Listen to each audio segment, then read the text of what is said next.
fed up.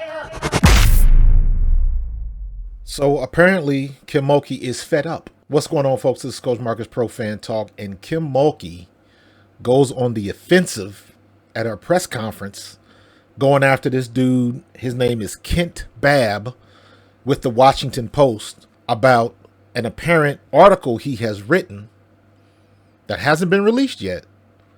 And she is coming on the offensive because she thinks it's going to be in a negative tone.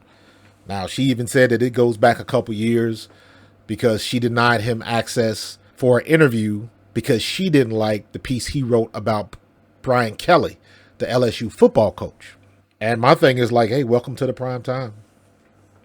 This is what you get, for good or bad, when you are the leader of a major sports organization, let alone a major team or organization that wins championships.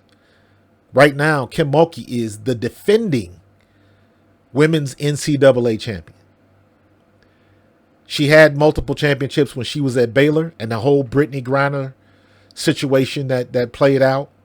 A lot of people were upset with her because she didn't support Brittany Griner when she came back from Russia, or she really didn't have too much to say when she was arrested.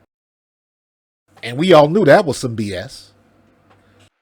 You can't get to her level without cracking a few eggs, without making a few enemies. And I'm sure with her attitude and her demeanor at times, she has probably made plenty. I mean, we've seen some of the comments she said this year alone, let alone what happened in the past, let alone what happened at Baylor and everything else you want to throw into it. But here's the thing, when you're at that level, and especially in this day and age, everybody got receipts. Everybody.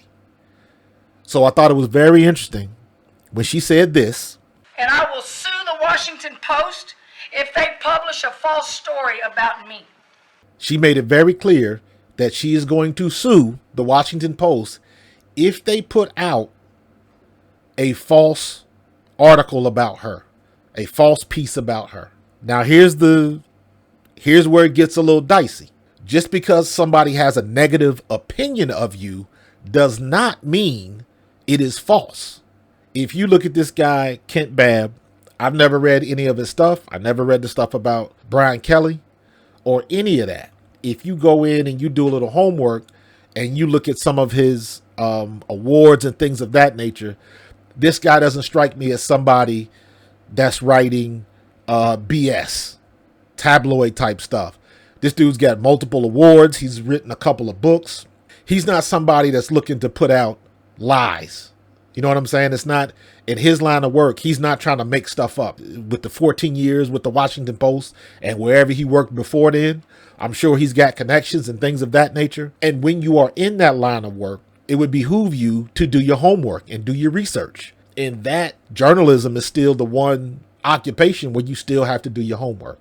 You can't just rely on what you found on Google. So it'll be interesting to see and read what this piece is about. I'm kind of thinking that it is going to be an article that just doesn't put Kim Mulkey in the best of light. Not necessarily false, not necessarily lies, but it is not going to put her in a good light, and she ain't happy with it.